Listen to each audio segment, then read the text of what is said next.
क्या हाल है दोस्तों। आज हम क्लास 10th का लेसन नंबर 6 की एक्सरसाइज 6.2 है, उसका क्वेश्चन नंबर 2 लेके आए हैं। मैं समझता हूँ इससे पहले जो मैंने क्वेश्चन नंबर फर्स्ट कराया वो आपको अच्छी तरह समझ में आ गया होगा, और अब फिर भी कोई दिक्कत है मुझे कमेंट में बता दिएगा। ठीक है दोस्तों, तो आज हम इसको कैसे करेंगे, कैसे हल करना है क्वेश्चन को, क्वेश्चन नंबर 2 को उसको सीख रहे हैं, और यहाँ पे हम उसको अच्छे तरीके से बता रहे हैं कि कैसे सॉल्व कर सकते हैं। ठीक है दोस्तों, तो आप मुझे जानते हैं, मेरा नाम है साकिब और आप देख रहे हैं मेरा चैनल Pi20। चलिए शुरू करते हैं। तो सबसे पहले हम क्या करेंगे, क्वेश्चन को देखते हैं। क्वेश्चन में क्या कह रहा है, क्वेश्चन में क्या है, किसी त्रिभुज PQR की भुजा, एक त्रिभुज ले लेते हैं हम, इसकी भुजा जो है उसमें लेने के बाद उसको कह रहा है PQR कोई त्रिभुज है। तो हमने कोई त्रिभुज ले लिया PQR। देखिए मैं बना लेता हूं, यहाँ पर एक त्रिभुज ले लिया मैंने इस टाइप से, कोई PQR। देखिए दोस्तों, ये हमारा एक ट्रायंगल हो जाएगा PQR। इस टाइप से ले लेते हैं, ये हमारा P हो गया, ये हमारा Q हो गया, और ये हमारा क्या हो गया, R हो गया। ठीक है दोस्तों, तो ये हमने क्या कर लिया, एक त्रिभुज ले लिया PQR। उसके बाद वो कह रहा है PQ और PR।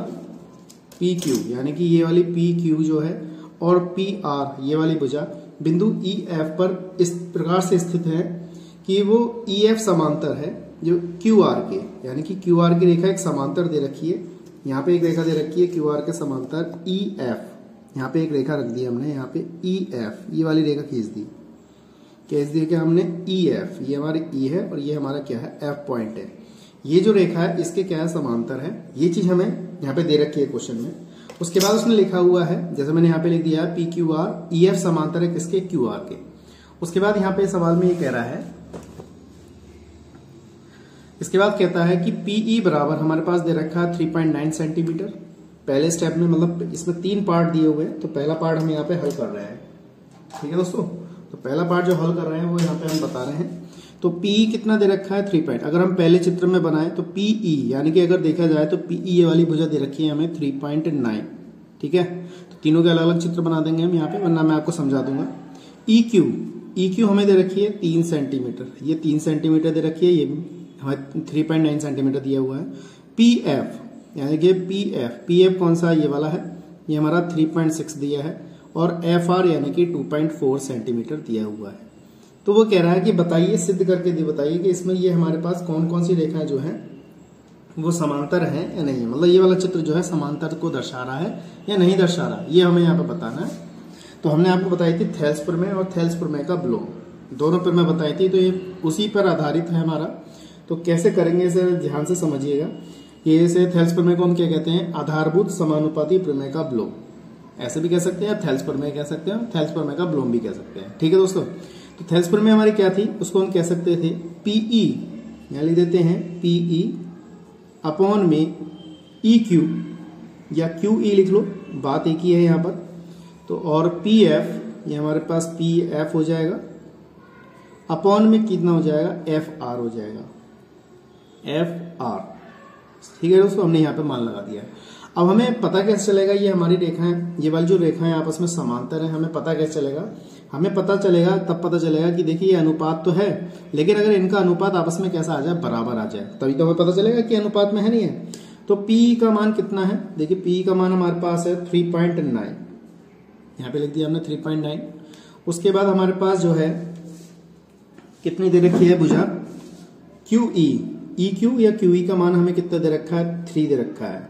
ठीक है दोस्तों, इसके बाद PF का मान हमारे पास दे रखा है 3.6, और FR का मान हमें दे रखा है 2.4। अब हमें ऐसा तो पता नहीं चल रहा, अब हमें काट के देखने पड़ेंगे कि सही है या नहीं है। मैंने पॉइंट हटा के यहाँ पे 0 बढ़ा लिया, यानी कि 30 हो जाएगा। ये वाले पॉइंट हट जाएंगे तो हमारी कोई भी संख्या, मतलब 0 कोई सा भी नहीं बढ़ेगा यहाँ पर। तो हमने 39/30 और 36/24 लिख लिया। अब काट के देखते हैं कि ये वाला पद हमारा कट रहा है या नहीं कट रहा है। ठीक है दोस्तों, अब इसे काटते हैं। तो देखिए हम इससे काट देते हैं, देखिए 10 गया, 3 एकम 3 और 3 3 9, हमारे पास कितना 13/10 आ गया। देखिए ये वाला साइड जो है हमारा 13/10 आया, ये वाला साइड 13/10 आया। फिर इसे हमने काटा, 3 7 की 3 8 24, 3 एकम 3, 3 दूनी 6, ये आ गया। फिर 2 से कट रहा है, 2 चौक 8, 2 छंग 12, फिर 2 से कट जाएगा, 2 दूनी 4, 2 3 6, यानी कि 3.2 आ गया। अब मैं इसको भाग करता हूं तो 1.3 आएगा।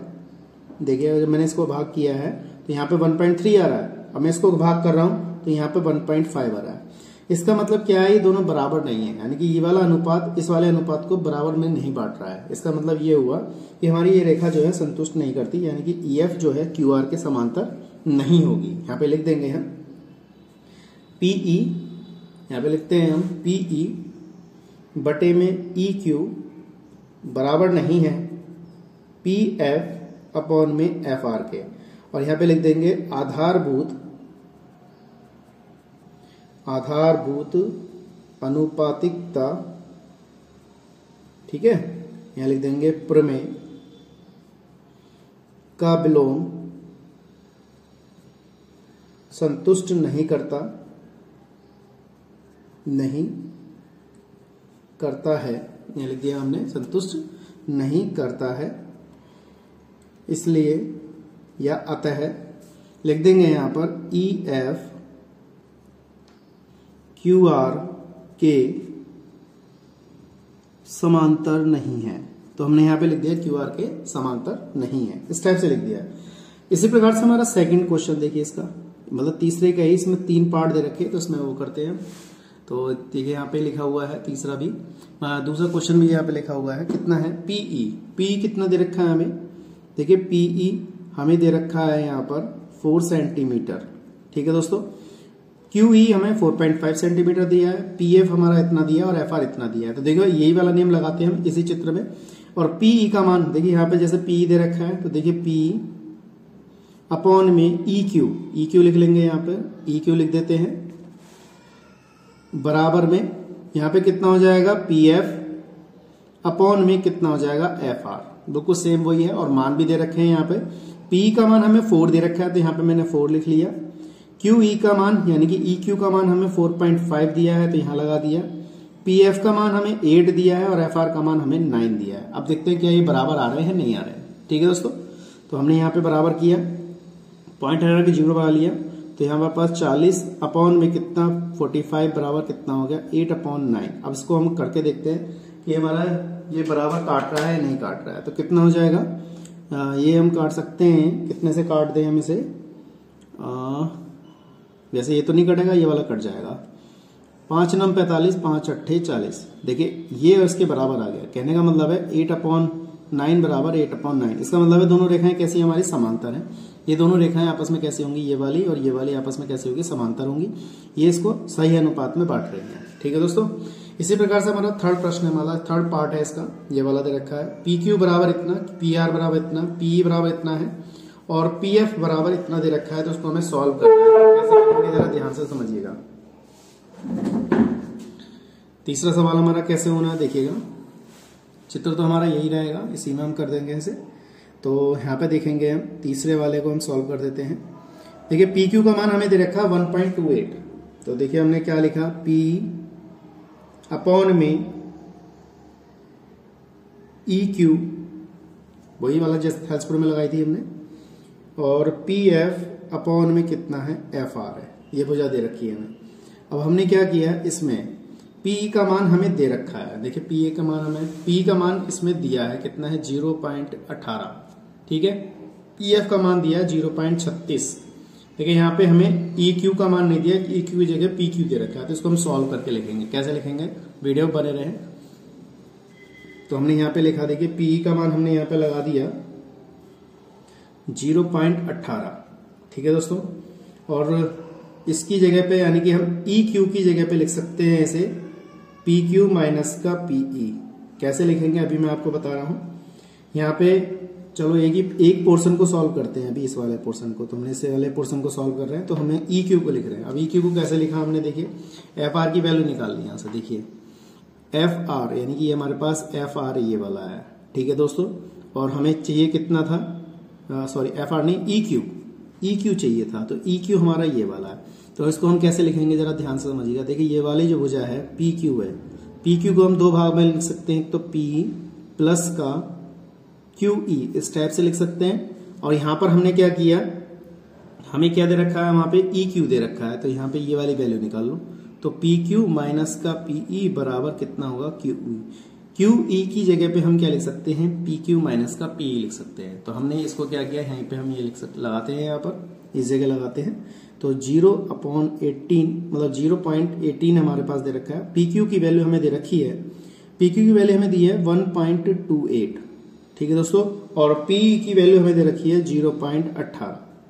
अब इसे हम सॉल्व कर लेते हैं, इसमें से हम इसको घटाएंगे तो 1.1 इस टाइप से बचेगा, ठीक है। अब इसको सॉल्व करेंगे हम, तो सॉल्व करने पे कितना आएगा, 2 पॉइंट से पॉइंट हट जाएगा हमारा यहाँ पर, तो 18/110 बचेगा। तो ये हमारा कट के 2 से कट जाएगा 55, यानी कि 9/55 आ गया। यही भाग हमारा इससे आना चाहिए। तो इसको भी हम सॉल्व करके देख लेते हैं क्या बराबर आ रहा है, नहीं आ रहा है। तो FR लिखा, तो PF को हम ऐसे लिख देते हैं। FR को देखो, FR की वैल्यू कहां से निकाल लेंगे हम, FR की वैल्यू देखिए, FR की ये निकलेगी यहां से, तो PR हम इसको लिख सकते हैं, PR बराबर PF प्लस का FR, ऐसे लिख लिया हमने, ठीक है, इस वाली रेखा को। और हमें चाहिए इसकी वैल्यू, किसकी चाहिए, FR की वैल्यू चाहिए, FR ये रहा, तो PR माइनस का PF बराबर FR, इसको हमने ऐसे लिख लिया। तो इसकी जगह पे हम ऐसे लगा सकते हैं। अब हम यहाँ पे लगाते हैं इसको, देखिए दोस्तों, यहाँ पे लिख सकते हैं हम कितना, PR माइनस का PF बराबर, देखिए PF की वैल्यू हमें दे रखी है, कितनी दे रखी है, 0.36, देखो 0.36 दे रखी है, ठीक है। और उसके बाद हमारे पास कितना, PR की वैल्यू हमारे पास कितनी दे रखी है, 2.56 है, माइनस का PF की वैल्यू हमारे पास दे रखी है 0.36। इसके पॉइंट देखिए, इसमें 0.36 लिख सकते हैं, इसमें से इसको घटा देंगे हम तो 2.20 बचेगा। देखिए पॉइंट से पॉइंट हट गया, 36/220 बचेगा। अब इसे हमने काट दिया तो 9/55 यहाँ पे भी बचेगा काटने के बाद, ठीक है। मैं समझता हूँ आपको अच्छी तरह समझ में आ गया। अब देखिए दोनों मान बराबर आ गए, इसका मतलब क्या है, दोनों रेखा आपस में समांतर है।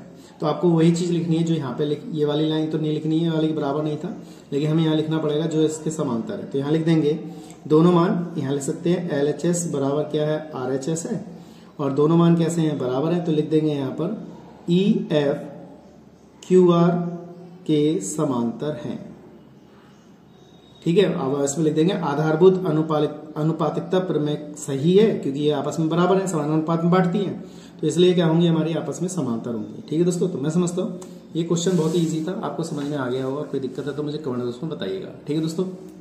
आज के लिए इतना ही, नेक्स्ट वीडियो मिलेंगे। जय हिंद, वंदे मातरम।